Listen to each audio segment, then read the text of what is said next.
It's never a good idea to violate a custody agreement. There are serious consequences that are gonna affect your life. Instead, a better way of doing it is to try to work out an alternative agreement that you can have with your spouse or your ex-spouse. Put it to writing, go to court, and file for a joint modification. If you and your spouse can come to an agreement as to a better course of action than is currently the present parenting plan, it's gonna ultimately be a winning situation. Violating a court agreement can end up with sanctions, can end up with court hearings, will require various days in court, attorney's fees that are gonna spiral out of control, and could end up in potentially a contempt action that the other party brings that could leave you with fines, penalties, and even under some circumstances, jail time. Don't violate a known court order. Avoid the terrible ramifications that can occur. Instead, reach out to us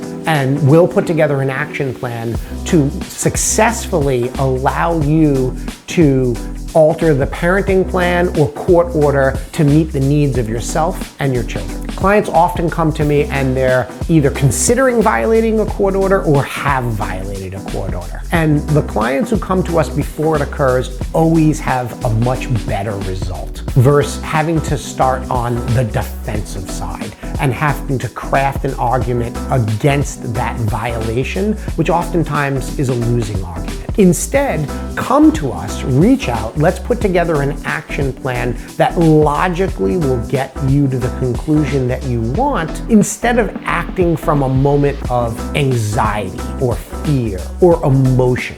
When you make decisions based on emotion rather than a well thought out, reasoned plan, the results are never the same. They're not going to get you the results that you want when you're making decisions based on emotions. Instead, let's set aside emotions, come up with an action plan that works, and try to come up with an agreement without having to go to court and getting court approval. Instead, we can enter a stipulation in and come to an agreement and do it in a much easier, simpler, less emotional, and cost-effective manner.